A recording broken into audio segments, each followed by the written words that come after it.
Hello Year 3 and welcome to your next science lesson. Today we're going to look at magnetic objects. But before we do that, I've written 3 questions on the board all about magnets and things that we have learned so far. So maybe you want to pause the video for a second and see if you can answer any of these 3 questions. I'll just read them to you. Number 1, what are magnets made from? Number 2, what are the ends of magnets called? And number 3, the same poles will, and I've left a space there, you need to fill in that space with a word. See if you can answer any of those questions. Welcome back, Year 3, if you did pause the video. What are magnets made from? Magnets are made from iron. What are the ends of magnets called? They are called poles, and there was actually a clue in number 3. The answer was there if you spotted that. And the same poles will repel. And I'll write that word in. Repel. So today we're going to talk about magnetic objects. Anything that is magnetic will be made from metal. Not all metals are magnetic though. Only iron, nickel and cobalt are magnetic metals. Steel, you may find, is also magnetic because it is made from iron. So only some metals are magnetic. Your activity for today, you need to answer the first question. The answer may be in this video. And then you need to find objects that are magnetic and objects that are not magnetic and write them down onto the table. Hopefully you should be able to find 10 of each. I think that's a realistic amount, 10 of each.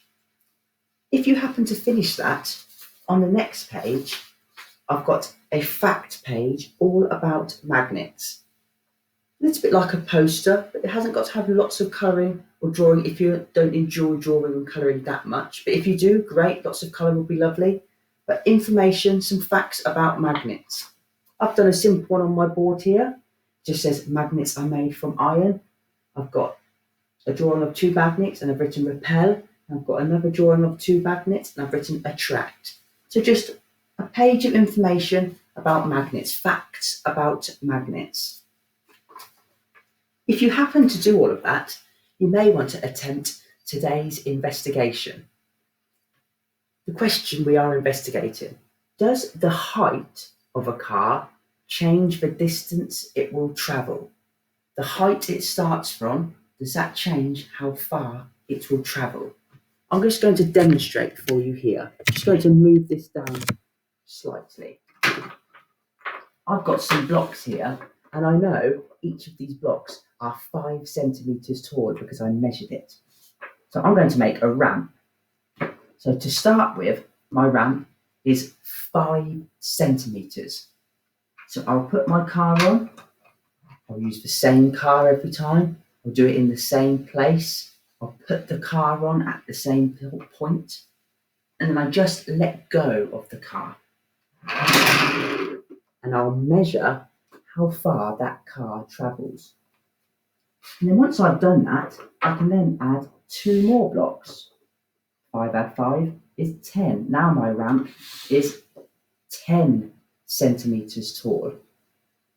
And I could put my car on again and see how far the car travels. So the investigation today is trying to work out if the height of the ramp changes how far the car travels. Do you think the higher the ramp, the car will travel further? Do you think the lower the ramp, the car will travel further? That's what we're trying to investigate. Does the height of a car or the height of a ramp change the distance it will travel? Have a go and maybe send me some pictures or let me know your answers if you are able to complete it and you come up with an answer or a result. Thank you for watching, Year 3.